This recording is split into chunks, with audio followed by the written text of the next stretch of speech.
Hi, I'm Mike. Welcome to the Farm Wolf. Today is a second part to like a 3-series video I'm doing on cutting, raking, and baling hay. Today I'm going to be using the 806, Farmall 806, and I'm going to be using a new idea, bar rake. It's got 5 bars. This 806, it's a 67 model. I bought it off of the original owner, and I keep the loader on it at all times because this loader is not a quick attach loader. It takes a long time to take the loader on and off, so I just keep it on. It's the tractor I use to load my round bales of hay with, which I'll probably do a video when I get the bales off the hay. I'll use this tractor. It's basically like the 1086. It's just the predecessor.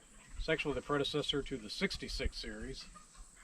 And I might even have that wrong. It might have been the 806, the 826, 856, and the 66 series, and then the 86 series. But basically, just like the 1086 that I use to bale, it's a 4-speed tractor, high and low range, has a torque amplifier. It's got 2 remotes, actually 2 remotes for the front loader, 1 for the back.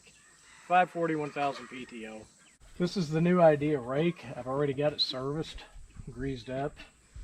It has bars. It's ground driven, which means it's driven off of the wheels. When you're raking, the wheels on the side turn this way, causes these bars to spin. These teeth pick up the hay and move it to the side, and it puts it in a windrow. Usually when I rake, I have the teeth off of the ground, probably about that high, maybe about that high. I try not to have them on the ground because they do rip off occasionally.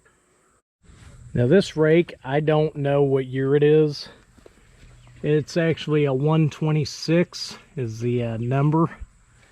I'm gonna guess, I don't know if it's from the 70s, but a lot of people in my area don't care for these type of rakes because it is belt driven, which means whenever you kick it in gear with this lever here, you raise this lever up, it pushes those 2 pieces together.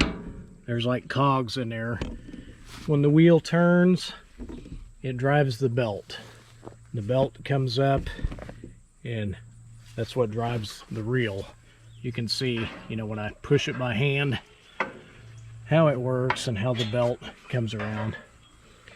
Well, so like I said, a lot of people don't like this style of rake. I've never had a problem with it.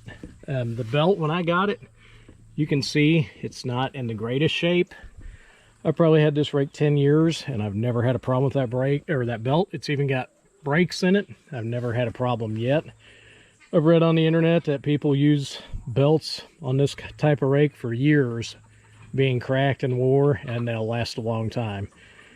I like the rake myself. I would eventually like to step up to a V-rake, but you work with what you got. I'm going to give you an idea how I like to rake the hay. Like, this is a swath the conditioner cut. Every swath is where the conditioner laid it out.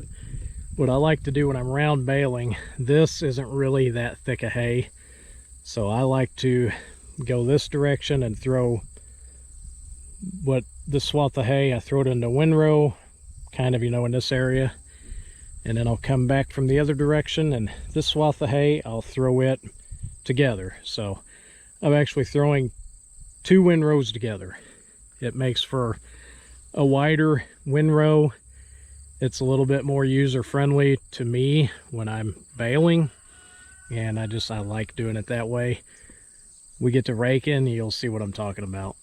This crank is how I lower the bar down.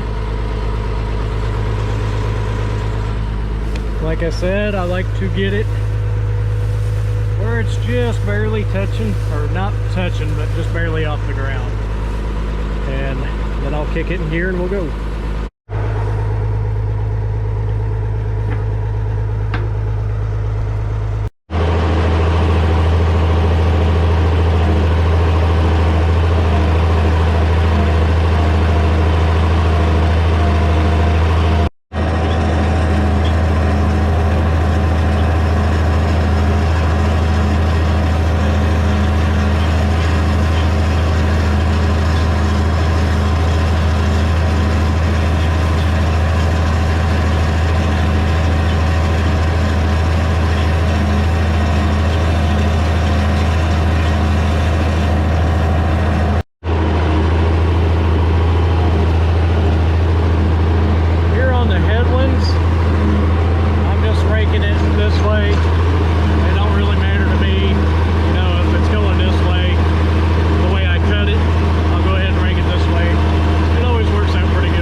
take that long to rake and bale.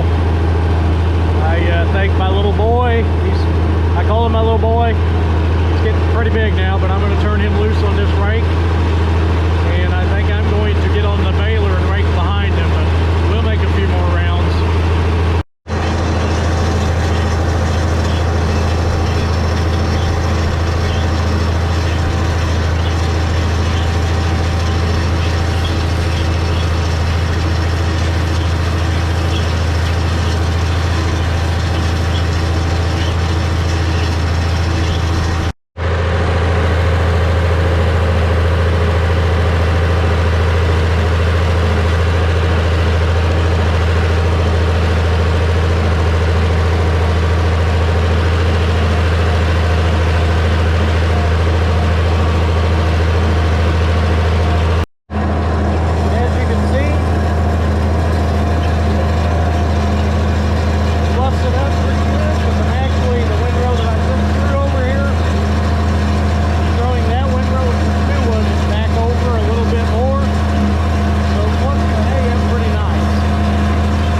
That's basically how I hay rake. I've got my little boy turned loose on the tractor, got him raking.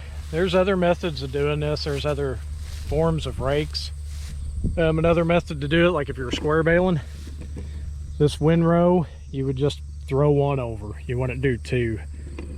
I do two because when I bale with the round baler, it saves me from weaving back and forth. I weave back and forth to get a nice even bale. There's other configurations of rakes. That's a bar rake. There are V rakes, which I would like to have, they consist either, there's 2 bar rakes on each side, and it forms a V, throws 2 windrows together. They also make wheel rakes that are in the V configuration, and they make wheel rakes that are just like a side delivery rake. There's 5 or 6 wheels, and they just throw it off to the side. All of them have their purpose. The wheel rakes, they're ground driven as well, but you actually set the wheels pretty much close to the ground or on the ground, and pulling it, they're at an angle. It makes the wheels turn, rolls the hay over. This form of rake that I have, it's ground driven, but by the wheels and a belt. They also make a form of rake similar to what I have, but it's driven off the wheels, and it uses drive shafts and U-joints. So like I said, mine's a little bit older version. I like it. It's been good for me. I think I'm going to try to get hooked up to the baler and start baling, and that video will be part 3. Thanks for watching the Farm Wolf. I'm Mike. I hope you enjoyed this video. Thanks, and I'll see you on the next one.